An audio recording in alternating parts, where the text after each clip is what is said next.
Bismillahirrahmanirrahim. Assalamu alaikum wa rahmatullahi wa barakatuhu. Du'as of afiyah and barakah for everybody, inshallah ta'ala, bi'iznillah, who will be listening to this Thursday Thought Live session, inshallah, from the book Raising Mentally Strong Kids, right? So far, we talked about brain health, we talked about behavioral health, we talked about discipline. I'm sorry about the background noise. Just give me a second.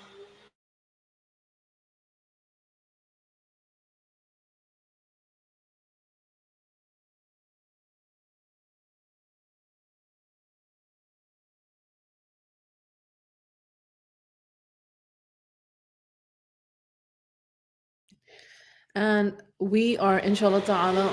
I'm sorry, I'm just because of the noise in the background, I have to just like wait for a second or two, and then inshallah ta'ala, I will continue. So, the first thing to do is to remember what it is to be like a child. The 130 best things you can do to help your child grow up to be mentally strong. That's what we are wanting to do, right? Raising mentally strong kids who are healthy inside, outside, and who know how to navigate this world. So the first 11 points come under the heading remember what it is like to be a child. And for some people who had safe and fairly happy childhoods, it's easier to remember. And for the ones who did not recognize that what kind of stressful situations they were being raised in, it might not be such a happy memory to go back to. However, they're not asking us to remember how it was. It was how, as a child, we felt in the moments. And the childlike innocence has extreme resilience. We've seen videos of children of Gaza at this point, after so many months of massacre, that it doesn't require them to be happy with lots and lots of toys. Just a kind voice, just some attention is enough for a child to feel seen, to feel heard, to feel loved. So, coming back to the purity and the innocence of feeling like a child, right? And we understand that children are not malice, and they do not want to create havoc on purpose. They're curious, they're energetic, they're authentic. They are authentic, and they want to be seen, they want to be heard, they want their emotional cup to be filled just like adults. But because they are smaller, younger, we as adults have abused our relationship with them by overpowering them with by frightening them, overpowering them with emotions that might seem as harsh or too strict. When we talked about discipline in the last Thursday Thoughts, one of the things that we highlighted from the very beginning was that discipline does not mean to give harsh punishment. It means to set boundaries, and boundaries that are firm and kind. Okay. So remember how it felt when your mom and dad took you to a special place. Remember meal times when you were a child. Were they a positive experience or were they a negative experience? Remember how you felt at bedtime. Remember the first time you asked someone, um, you made a new friend, and that intensity and anxiety. Remember the worst teachers you had, so that you can relate to your kids when they complain about school. And that is really important. Remember the best teachers you had, so that you can tell your children how good school can be. Remember how it felt to tell a lie, and how you wish your parents would have reacted when they found out. Remember how it felt when your mom or dad were too busy for you, and remember what it is like to be a child, the good and the bad. Remember how you felt when you were their age. This will help you relate to their worries and concerns and empathy. So, this is the first set of things that you need to remember. Remember what it is. So the main heading is remember what it is to be like a child. And then there were 11 points underneath it. The second heading is develop clear goals for yourself as a parent and as for your child.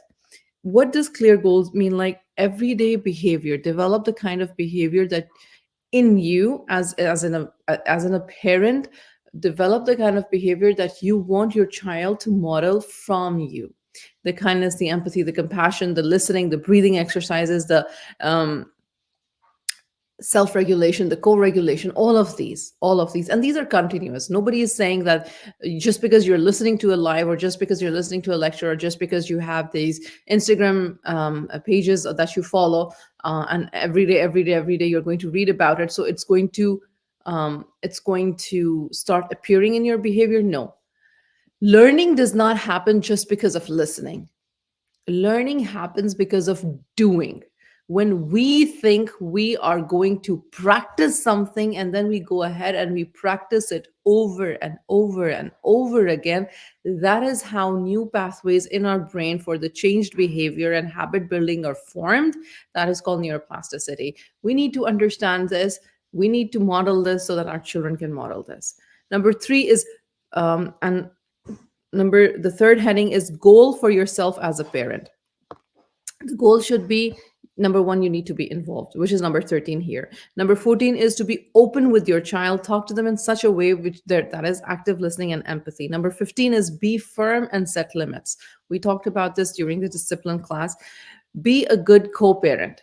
Like, if the audience, if among the audience there are parents who are divorced, being a good co-parent is extremely important for the child's mental and emotional health. Divorce is never a healthy thing if the children are left to take on the burden of parents' mental emotional stress, right? Divorce in itself is painful. If it is a necessity, if it has happened, learn how to be good co-parents to your children. Number 17, be kind. Raise your children in such a way that they will want to come to see you when they leave home. They want to come back home. Home is their safe space. Number 18, be fun. Joke around. Have a funny bone. Have a sense of humor. Entertain their humor, right? Okay, the next heading is develop clear goals for your child. Develop clear goals for your child. For example, as Muslim families, we want our children to learn Salah. We want our children to learn Quran. We want our children to understand Quran.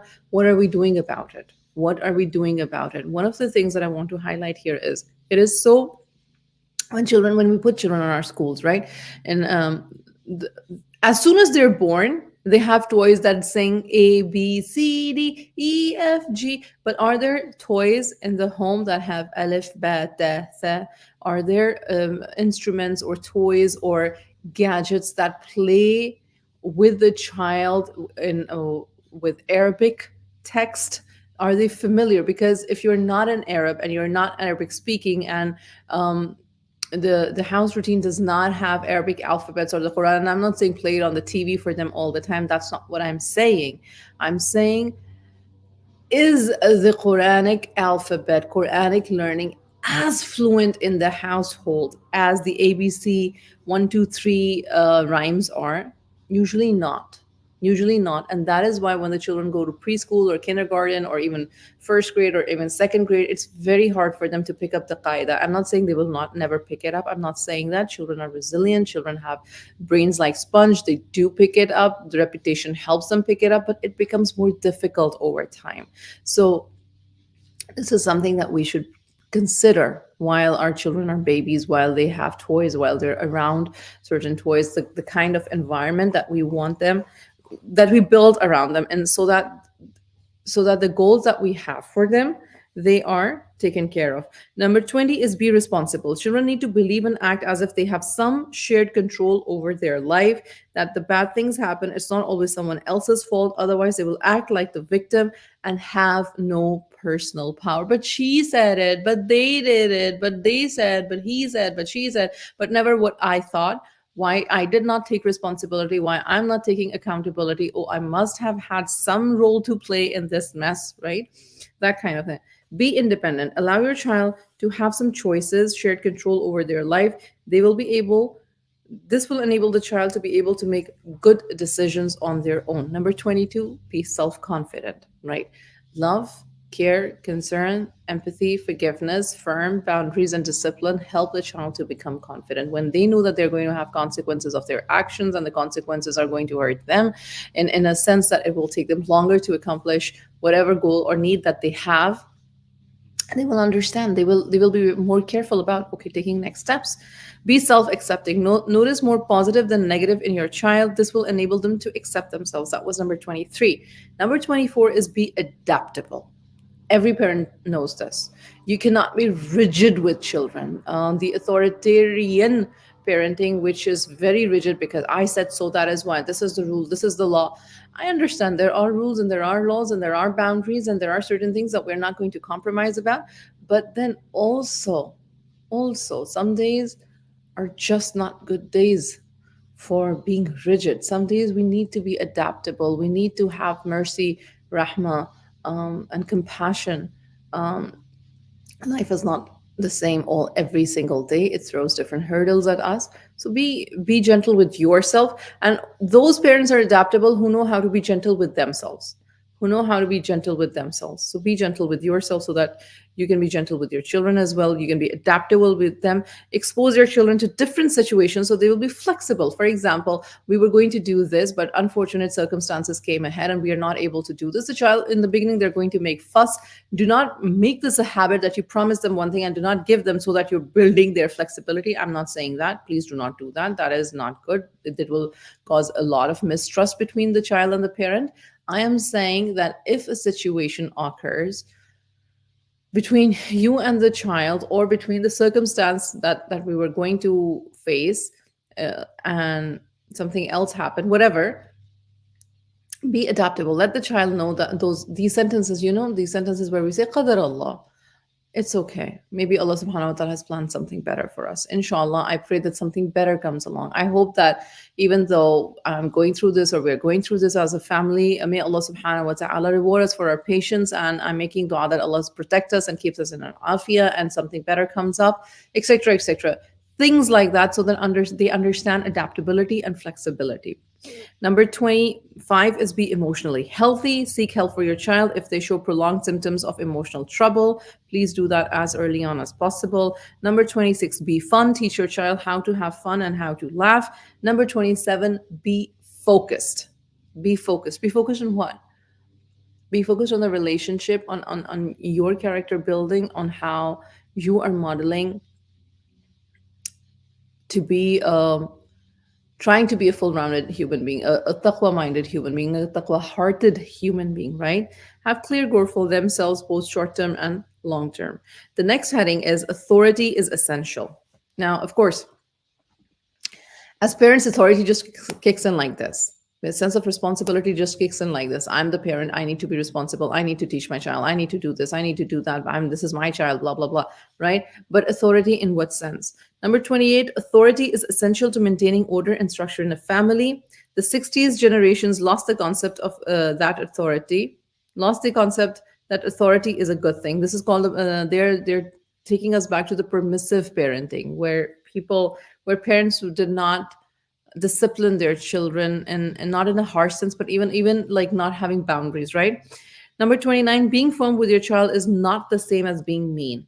Being firm with your child is not the same as being mean. Even though I remember that if you're being firm with your child and you're setting a boundary for something, for example, telling them to go to bed to a certain time, or switching off the Wi-Fi of the house, or taking or making written agreement with them, signing an agreement with them that we are going to put away our gadgets at this time in the house, then the thing is they are going to call us mean. It's not about that they do never call us mean. It's about not punishing them for not being able to fulfill a responsibility or a commitment. And we said this, that the consequences should not feel like a punishment, but the consequences should feel like this is something that you have to do, because and it is in sync with the action that they took, so for example, if the ground rule was the phone will be taken away for 3 days, and the child had agreed to that earlier than 3 days, it is. But if the agreement was that we will not go to this place, then you take them to the place, but then you take away some other privilege that they had, which is not connected with the thing that they did, then that does not make sense. Or you keep punishing them, or keep reminding them over and over again, oh, last month you did this, oh, last month you did this, and then you keep punishing them for that. That's not how being firm is, that is, than just being mean. Number 30, your child will respect you more if you believe you're supposed to be authority in the relationship. Research says that children who want their parents to know what to do, they want to follow us, they want to have routines, not very rigid routines, but they want to know, okay, okay, this is how the house or the relationship or whatever, this is how we function in our house, these are our house rules, these are our um, this is the idea of how a family should be, what, how we should behave with each other, etc., etc. So they should know. Number 31, establishing authority in a kind way with a child enhances creativity. They know the boundaries and do not have to test them continually, leaving energy for more productive activities. I think this is pretty self explanatory. Number 32, establish authority in a kind way with a child that will help them deal with authority as an adult. They understand that, okay, you know what? For example, grandfather or grandmother, we have a rule, we have a law that when they are sleeping or when they're around, we do not yell or shout, or we do not have certain, we say salam to them regardless. You're having a bad day, the adab is you have to say salam to the elders, you have to smile at them because that makes them feel loved, that makes them feel seen, because they are also becoming childlike. This is not because we are being manipulative or they are highly controlling over us. This is simple adab, this is simple adab, you know. Okay. um mean what you say. Number 33, mean what you say. Don't allow guilt to cause you to back down on what you know is right. We all know that. The next heading is your relationship with your child is the key to success. So, number 34 is how your emotional relationship with your child is. Is it hot or cold? Is it steady? When you make a mistake, do you apologize? When you apologize, do you mean it? The next time that the same thing is happening, are you going to be more cognizant about it and say, listen, this is happening again and I don't want us to be in an argumentative state, and let's just cool off and let's just understand how to handle this situation. I know I'm disappointed in this action of yours, I'm not disappointed in you, but I'm really angry at this time and I don't think it's a good thing that we talk to each other. Let's take a break and let's get back to the situation. Listen, I really am concerned about this, I want to understand why this is happening. Even if you think that you don't know and you do not want to discuss, I still have certain questions about it. And I would like for us to sit down and have a conversation on this. I'm not saying that the child is going to say, yeah, okay. There will be children who will say, there will be teens, especially, who will say, no, I don't want to discuss anything. This is just as it is. This is how it is. But you need to understand that giving some cooling space off will help come back to the situation if the situation is such that it needs to be analyzed and understood. For example, their mental health, their physical health, the choices that they're making. You need to know why they're doing something. Not everything is just because it is, right? Number 35, with a good parent child relationship, almost any of the discipline will work. With a poor parent child relationship, it will not work. Number 36, respect your child. Number 37, have some one on one child emotional deposits. Time with your child, whether it's 10 minutes, whether it's 20 minutes, play with them or have a conversation with them or sit and eat with them or go out with them for a walk, have an activity that involves you and them, and just listen while you are having, while you're spending time with them. Make note of this, that it is not the time to lecture them or to, if you want, if they're younger, then have story times. That is much, because younger children love stories and love to hear exciting stories, so that is a good thing. With older children, yes, the same stories work, but make them short and sweet and try to listen to them more, because that is more healthier. Number 38, be a good listener. Find out what your child thinks before you tell them what you think. Number 39, get down to their level when you talk. And teachers, psychologists, therapists, coaches have always talked about this. That, for example, if your child is yay tall and you're yay tall, come down to their level, look in their eyes, have soft eyes, smile, and then talk to them. Even if it is reminding them that you need to clean your room, come down to their level and talk to them. If they're younger children, do not tower over them and yell instructions. Come down to their level. You will see pre-T teachers, kindergarten teachers, they always come down to the child's level and then they speak with them. And it's important because then the child will not feel. And when I'm saying this in my head, I'm thinking, oh, it's all about how the child feels. No, it's about respecting the child, giving that child some under, giving them the understanding of dignity. You have respect and I have respect, and I respect you, and only then will respect come back in return, right? Number 40, speak softly to children. They're much more likely to hear you. Of course, the tone and the sound and the pitch, 100% affects the reaction the child is going to give to you, no matter what form, boundary, request, or whatever it is that you're asking them to do. It will be much easier if it's done in a softer tone. 41, avoid yelling at your children. uh, Number 42, keep promises to children. Number 43, children learn about relationship by watching how their parents relate to each other. Are you setting a good example?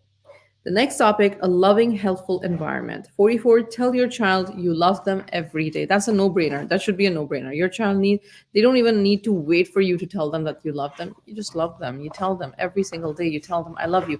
And sometimes we take loved ones for granted. We think that they know, and we stop telling them. So especially children, you need to tell them. Some children, they ask, do you love me? Or they want you to do something for them so that they feel loved. Some children, they're of a different temperament. They're like, I know they love me, but still, especially with teens, uh, because they don't look like more lovable people, tell them more. Number 45, teach your child every day. Hug them, hold their hands, rub their shoulders, or tussle their hair. Number 46, establish eye contact with your children. Now, I'm not saying that if a child wants to avoid eye contact they have uh, because they're not comfortable, then it's okay. Avoid eye contact. Doesn't mean you always have to be in their eyes. No, don't do that. Number 47, hug them whenever they climb into your lap or come over to you, want to sit next to you, or when they're just walking away after talking to you, just hug them. It's a good thing. Um, Number 48 is whenever you're listening to something, whether it's whatever it is, it's a podcast, it's a TV show, or it's a radio, or it's music, or whatever, ask them how they feel about it, or if you have a conversation about it, so that you understand how they're what is it that they feel, what is it that they want to talk about, what is it that they're interested in. Number 49, have no brain activities, which is basically switch off the TV and the video games, and just have conversations. Just have a cup of tea or a cup of coffee, or a walk, or some other activity that's hands on, planting something, or cleaning something, or something which you're doing together, of course, right? 50, don't allow the kids to watch too much of the news. It will scare them and increase their sense of anxiety. I don't think anybody's watching too much of news. Actually, Instagram and TikTok itself, they give so much of news that you don't have to turn off the TV for the news. Nobody's watching the TV news anyways. But people do watch. 51, use rituals. For example, bedtime, mealtime, holidays, to provide continuity, structure, and stability. Number 52, introduce your children to multitude of experiences even if they're hesitant. For example, some children do not like to get wet in water or in pools, or they are still learning how to bike, or they're still learning how to whatever activity it is that you introduce to them according to your environment. Introduce new activities, and no child is going to like children get inspired by other children, or by cartoons, or by whatever they see, and they say, I want to do this, but once they step into it, they're like, no, I don't like this anymore, and they want to back off. You need to gauge with your child how scared or what anxiety level of your child is. Sometimes it is okay, a little push is necessary, and they will finally like it. Sometimes when you see that it's too much for them, and even after pushing a bit, they're becoming more and more hesitant, back off, and then we can start in smaller steps, right? Number 53, play games with them. Be recreational with them. The next thing is have clear expectations. It is effective for families to have posted rules or laws and values of the family. And remember, the one overreaching love don't cause a problem. Rules and laws. We do not bring shoes inside the house. Simple, right? We say salam when we enter the house. Simple. When we look at each other, if you're not in a bad mood and we're not grouchy, the least we can do is smile and back at each other. We sit together as a family. Everybody announces the prayer time. If there's no prayer alarm clock, or if you're not living in a country where their azan goes out and you can hear the azan, um, And then one person can give out the azan, or one person can put the azan alarm, and everybody can hear the azan. We have study circles at certain weekends or during the summer or whatever. We can go to a halaqa in the community. You know, certain rules and certain laws. We wash our dishes, or we don't leave the sink dirty, or we can ask for help, or if there are cats in the house, like for example, so the kids are going to clean the cat litter every night before the garbage goes out, etc. These are certain small responsibilities, rules, for the house, for whatever works for your house. So have those. Notice what you like a lot more than what you don't like. This is number 55. Under this heading comes number 55. Notice what you like more than what you don't like. This is exactly the psychology that the therapists use, that even Balkhi talked about like 1000 years ago. It is be have a gratitude mindset, have a grateful mindset. This is for adults, this is for children. If the children see the adults having a more grateful mindset, having to see more of color than more of black and white, having to see, having the ability to enjoy the, yani, not the inconsistency, but you know how humans are, the, not even the brokenness, the, I don't know what the word should be. The word should be having, being able to enjoy our crookedness. Not crookedness, not in a bad sense, like we're not, we're full of errors, like, so be grateful for the things that we do, and be grateful for the things that sometimes we don't do, because we don't know later on it's going to be a bad thing for us. So when your children live up to the rules and expectations, be sure to notice them. If you never reinforce good behavior, you're unlikely to get much out of it. Like for example, we take for granted, now it has been a rule in the house that the child is going to vacuum. So the child vacuums the first time, oh, thank you so much. The child vacuums the second time, yeah, thank you so much. The fifth time or the 50th time, you don't even thank them. You don't even like recognize that they did something. And now in their head, they might be waiting for a thank you, or they might not be. It does not matter what they are waiting for. We as adults need to be grateful and thankful. And this is such an important rule, because when we go out in workforce areas, when we have our own businesses, or when we are working with our colleagues, they might do certain things that make our life easier. And if we are not in the habit of thinking or acknowledging or appreciating what happens, our work relationships also get affected, because we think, oh, they were supposed to do this. How many times I cannot tell you, I've come across people where they say, so what, that was her job, she was supposed to do this, what's the big deal? That attitude is not a good attitude. Everybody is supposed to be a good human being, but only few people take the initiative and continuously practice being good human beings. Majority of us become jerks because we think that is our right. So that is what I'm talking about. 56. Notice the behaviors you like in your child 10 times more than the behaviors you don't like. And this is so extremely important. This is exactly what marriage therapists tell each other, right? The Gottman rule, 5 to 5 ratio, like 5 to 1 ratio, like notice 5 good things in your spouse before you're going to tell them about the one thing that irritates you the most about them. Think about those 5 good things, so that when you are going to talk to them about something that is has been on your mind, that you want them to change, or that you want them to put more effort in, you start with the 5 good things first. It softens the conversation. Same as with the children.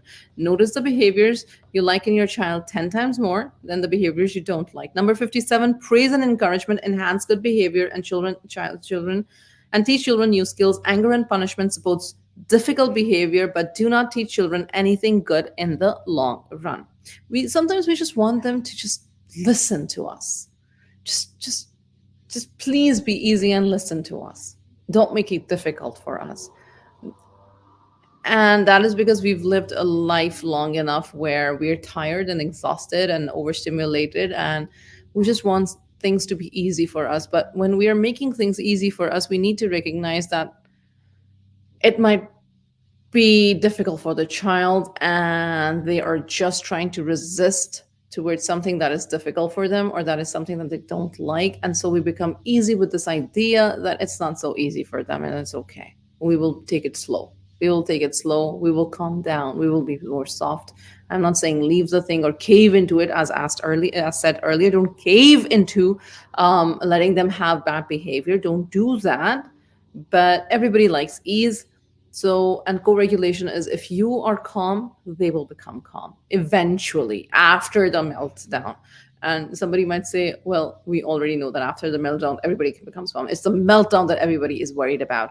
The level of the meltdown will also be calmer. Like there's like a level 10 meltdown, and then there's like a level 5 meltdown. So a co regulated parent is able to have a level 5 meltdown or a level 3 meltdown instead of a level 30 meltdown. That's what I'm saying. Number 58, praise and encouragement strengthen the child parent child bond. Anger erodes the patient child bond. I think just for the sake of making it 130 points, they are repeating points, but it's okay. It's okay. Repetition sometimes makes us understand things better. Under the topic discipline, they have 1, 2, 3, 4, 5, 6, 7, 8, 9, 10. 10 laws under the topic of discipline. So let's just shorten them. Do not tell your child something 10 times. And do not become a parrot repeating the order over and over again. Expect your child to comply in the first time. Be ready to back up your words with an appropriate consequence. For example, once the rule has been established since the age of 2 or 3 that we are going to brush our teeth before we go to bed, we need to know that what ritual we have created of brushing the teeth. In the beginning, the parents are more supportive because the child is younger, so we help them in the bathroom, we help them brush their teeth. But as they grow older, then we become lazier, then we don't want to stand with them and brush our teeth. Of course, it doesn't make sense that an 8-year-old or 9-year-old or 10-year-old is standing with your parent and doing brushing their teeth. But if you're that kind of parent that can afford, because you have an only child or just 2 children and do not have and you're okay, you've not been overstimulated the whole day, you can do that, then well and good, excellent, fantastic. But if you're the very typical parent who, after training their child, and now you know that they're big enough that they can do it, and you want them to handle the brushing their teeth at night by themselves, and then you want them to make it a habit, so you remind them, what would the consequence be if they don't brush the teeth, if you do not go and check whether or not they brush the teeth, and sometimes the children, they just put the toothpaste and they make their brush smell like they brushed it, or just like gargle their mouth like quickly with the toothpaste, and that's it, they did not brush their teeth. You will never know. You will never know. Just as a parent, I'm just saying that you will never know, because you're not there, and you will believe them, and they're lying about it, and you did not catch them, so life is good, no worries there. But if you caught them and they had not brushed their teeth, what is the consequence that you want to give them? You decide for it. It should be with the health, it should be with the teeth, it should be with the brushing, right? It shouldn't be something else. It shouldn't be like, oh, your playtime is canceled, or your TV time is canceled, or flana is canceled. No, then it should be with the food, it should be with the sweets, it should be with something like that. Okay. Never discipline your child when you're out of control. Take time out before you lose control. Again, have self-regulation, have breathing done, be calm before you just yell out. Sometimes you just want to yell out because you are frustrated from 10 other things, and you yell out. Once in a while, yelling is fine, but acknowledge that, okay, you lost your cool and this was not their fault, and you are dealing with something, and you just need time out for yourself, right? Just when it's not their fault, when it's not a situation where they created a situation where you lost your cool. And majority of the time, our children don't do such things that we just completely lose our cool. There are other things that are triggering us, that are tickling down, like tuck, tuck, tuck, tuck, tuck, tuck, tuck. And because the child is younger than us and under our control and under our roof, we just overpower them with all of our emotions, because what are they going to do? Retaliate? So what? Number 61, use discipline to teach your children rather than to punish them. Number 62, see misbehavior as a problem you're going to solve rather than the child is trying to make you mad. Number 63, it's important to have swift, clear consequences for broken rules enforced in a matter-of-fact, unemotional way. Nagging and yelling are destructive and ineffective. We say we hate whiny children. As adults, if we ever regard ourselves, when we are pretty nagging too. We just keep nagging. What does nagging mean? Please go up and look at it, and look at videos of people nagging and people not nagging, people whining and people not whining, so that you understand the clear difference of it. Women are said to be naggers because they, as household authorities, they are very impatient because they have 10 things to do, and then they want the thing to be done then and there, and so they sometimes lack patience. It's not true in every case and in every scenario, and with the same person it's not true. Sometimes you have 10 things to do and you want that one thing to be done. Ask yourself, how important is this for me to be done now and now? If it is that important, then go close to the child, help them finish whatever it is that you want them to finish. But if it is something that can wait a few hours, then you can remind them gently after an hour, after 2 hours, or first in the very beginning. You can say, by 5, please, I want this to be done by 5 or by 6 p.m. Make sure that you finish this. I'm going to remind you after a few minutes or after a few hours, just so that we are on top of this. Okay, fine. Khalas. 6 p.m. happened. The thing is done. The thing is either done or the thing is not done. If the thing is not done, what do? You ask them what happened. Why is it not done? Was it the hesitance? Was it what is it that's not helping them do it? Do they need help? Ask them around it, instead of being mad and shaming them and then saying, I have told you so many times and you never do this and you never do that. That is nagging, right? Number 63, it's important to have swift, clear consequences for broken rules enforced in a matter of fact, unemotional way. Nagging and yelling are destructive and ineffective.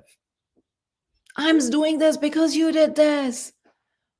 The child is not going to be very happy with the consequence. That's 100% true. And they're going to say things that are like, you're mean, and how did you do this, and why are you doing this, and my friend doesn't do this, and their mom doesn't do this, and I wish you were not my parent. Yes, they're going to do all of that. That's not give us the green card to become emotional and mean to them. The rule is a rule. The consequence is a consequence. It was said, it was said, it was repeated. It is being implemented. Sounds very cold, right? It is. It sounds, for an emotional person like myself, it sounds as if it's not doable. Practice, it becomes doable. Number 64, remember the words firm and kind. One parent we know uses the phrase tough as nails and kind as a lamb. Try to balance them at the same time, being tough and being kind at the same time. Tough for what? Tough for building resilience, tough for building character, tough for building grit, tough for being tough for helping them learn from their mistakes, not becoming a helicopter parent, or not becoming a snowplow parent, or not becoming a parent who's just getting them out of their disasters all the time, right? Tough like that. Okay, consequences going to happen. Natural consequences happen more than the consequences parents think for their children. Natural consequences happen a lot more.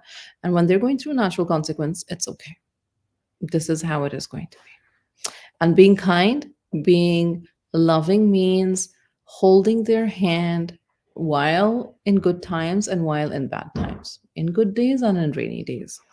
Number 65, when your child is stuck in a negative behavior, try to distract them and come back to the issue later. Later, not then and there. Children, teens specifically, get stuck in negative behaviors. Negative behaviors like it's yelling, sulking, shutting everybody out. Those are negative behaviors. Younger children are screaming, yelling, hitting. Those are negative behaviors, right? But try to distract them and come back to the issue later, which is extremely important, because if a person is not regulated in the moment and they are not seeing through things clearly, it is impossible for them to hear, even to hear your logic, let alone understand. That flight has gone. It's not happening. Come back to it when everybody is calm. Number 66, deal with lying and stealing immediately. Immediately. If you catch a lie, if you catch them stealing, deal with it immediately. 67, do not back away with dealing with difficult situation. Example, drugs or disrespect with your teenager or young adult. Deal with them in a kind, firm way. Like, I hear you, you're heard about something and something is bothering you, but that does not give you the ticket to be mean to me. I'm not going to take this behavior. Move away. Tell them, this is not how you're going to disrespect me. This is not how you're going to speak to me. This is not something that I'm going to be lenient about. Think about your words and come talk to me when you have calmed down. We will discuss this issue. I am hurt by the words that you've used. I will not allow this kind of wording or this kind of language for myself. I respect you, and I, in turn, um, expect respect from you. You have to let them know that this is something that has caused you disappointment or harm. It's not that they are disappointing beings, it's just that this behavior is unacceptable. If we set these boundaries in the very beginning, it becomes more easier. If we start setting them after they've gone through numerous episodes of misbehavior, it becomes difficult. But then again, as a parent, like I said, they always want the children always want their parents to be in charge. They will come back to respecting, but it will be a more longer, tedious road.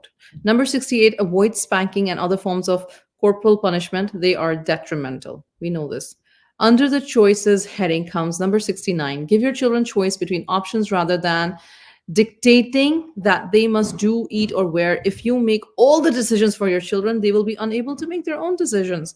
Number 70, encourage your children to make independent decisions based on the knowledge they have rather than on the friends might say or do. Now, this is, I think, one of the most difficult things, especially in school systems. The peer pressure is immense, immense, immense. So how do we take care of this? We make sure that our home is a safe, happy, protective, open space for different kind of topics, and the communication is so clear that the child does not hesitate to come and say, I am feeling peer pressure. And then you're able to tell your child, listen, you're feeling peer pressure, I understand this, but in the long run, how is it going to look like? What is it going to look like? There was once an article that I read that there was a family, and at the age of 11, the boy wanted to have a cell phone because all his friends had a cell phone, and the parents, in the public school system, this is a Caucasian American white family, okay, and the parents of the child were like, we're not going to allow you to have a cell phone. This is not something that's good for your brain health, emotional health. We're not going to do it. The child was extremely angry, mad,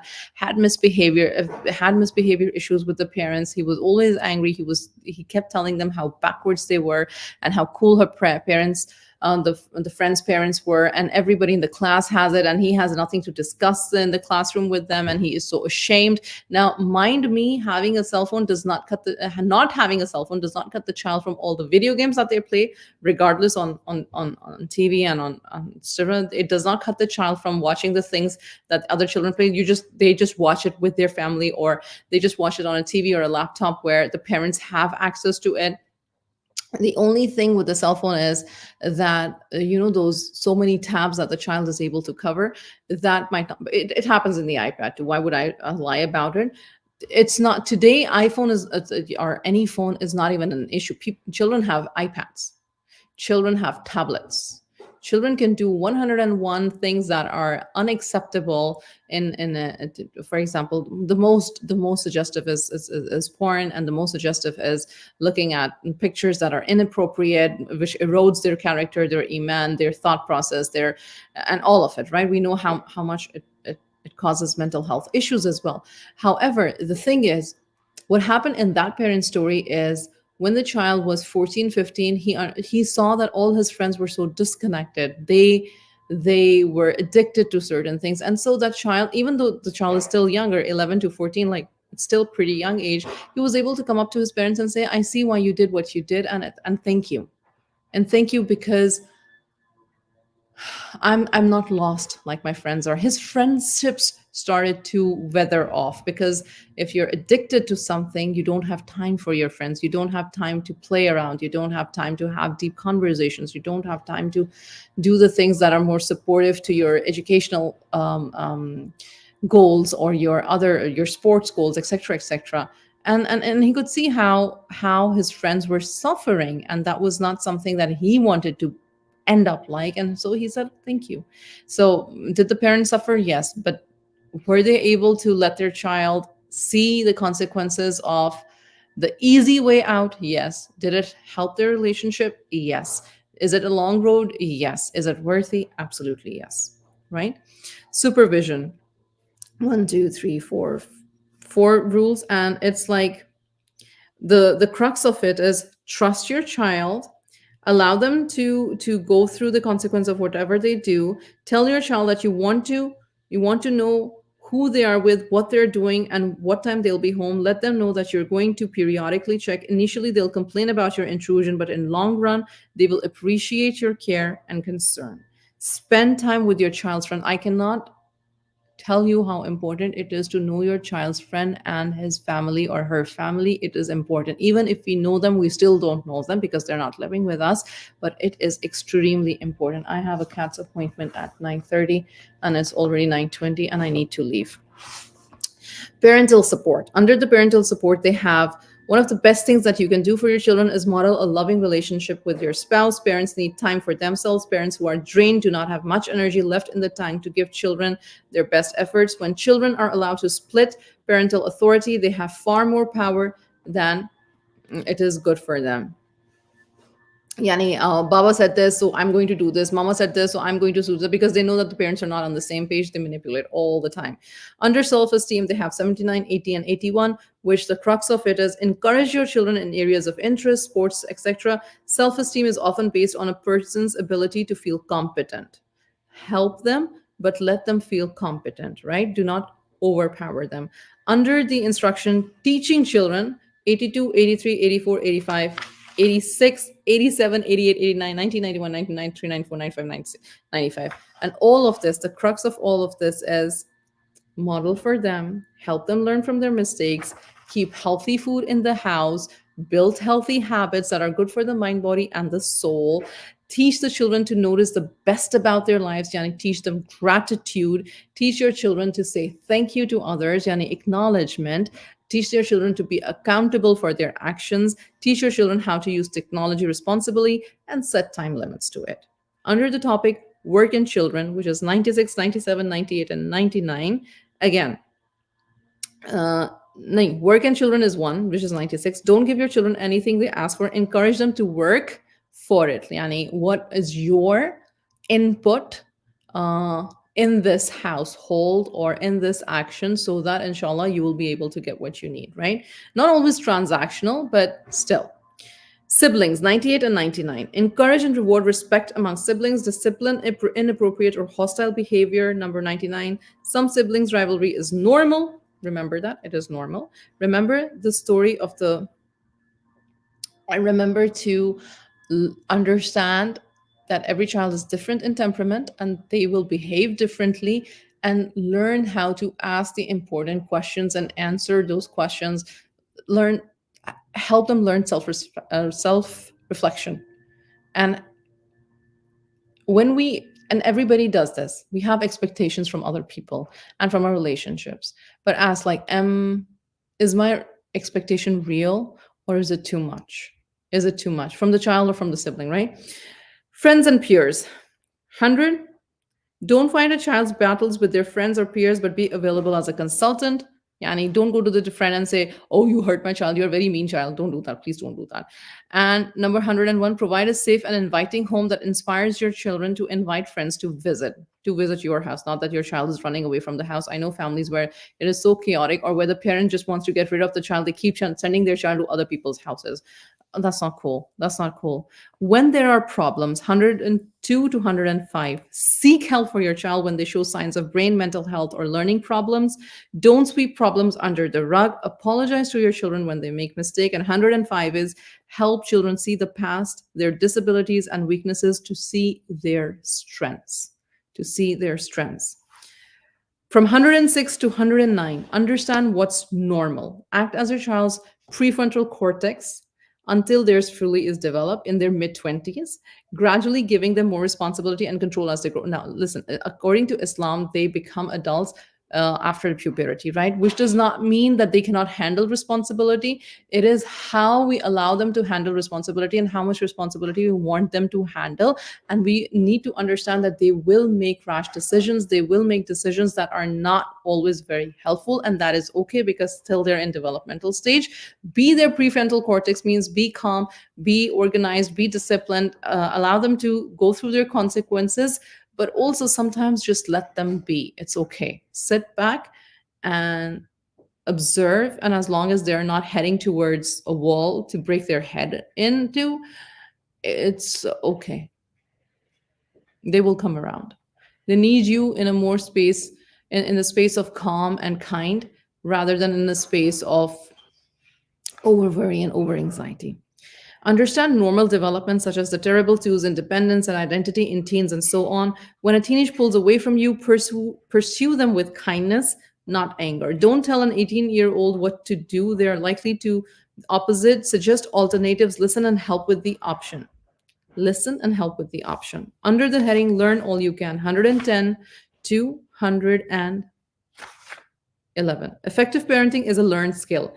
Over and over again, you're I say this over and over again. Every child brings out a different kind of a parent at a different age and a stage. You're a playful parent when they're younger. You are an observant parent when they're in their teens. You are a advising parent when they're older. You are, and one thing that is consistent in all stages is that you have to be a patient parent. You have to be a patient, very patient parent, which all of us can't be all the time. May Allah subhanahu wa ta'ala forgive us for our shortcomings, but Allah subhanahu wa ta'ala allow us with wisdom to be that, right? Keep your brain sharp by continuing to learn new skills and getting out of your comfort zone. This is for us. We need to learn new skills. We need to be sharp. We need to take care of our health. Brain interventions from 112 to 130. I'm glad that I'm able to go up to 130. Make children wear helmets while riding their bikes. Always make children make seat belts when they're in the cars. Feed your children a balanced diet. Teach children how to think, like, for example, healthy thoughts, and raise healthy internal ants, that is automatic negative thoughts. We talked about this in our first live when we started with this book, mentally raising mentally strong kids, right? The ants are the automatic negative thoughts, and how to stop them then and there, and how to reverse them, right? How to say, okay, this true, is this false, is this just my thought process, did this really happen, am I thinking that this will happen because the other thing happened, am I going too much into it, am I getting into the whirlpool of negative thoughts? Okay, I need to stop, I need to calm down, I need to breathe, I need to pay attention to something else, I need to do something else, so that these thoughts just stop. Going to break the thought pattern, right? Number 116, every day encourage your kids to focus on things that they are grateful for in their life. Number 117, at bedtime, ask them what went well today. Number 118, make sleep a priority for your child. I cannot express how important sleep is. Good sleep is, right? In addition, growth hormone actually works more effectively while your child is sleeping. Number 19, 119, surround children with soothing scents, like lavender or peppermint or jasmine or chamomile, etc., to promote sleep or to promote mental health or to promote energy and focus, etc., etc. If you are into smells, if you are into aromatherapy and all of that. 120, encourage your children to build mental library of wonderful experiences. Have them make mental list of their happiest memories so they can pull them up when they are not in their good mood. This is a self-help activity, a self-help exercise that they need to be aware of.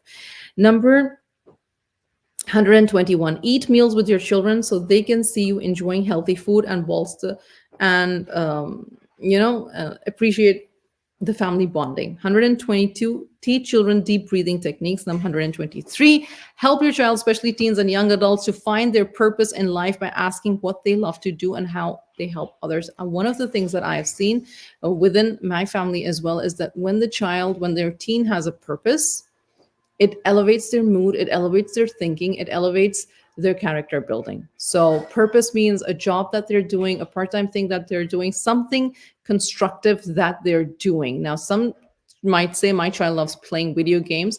Then, okay, your child loves video games. What about more video games? How can they incorporate it? Do they want to incorporate it in their life? Some children just want to have fun, and some children want to make it a career.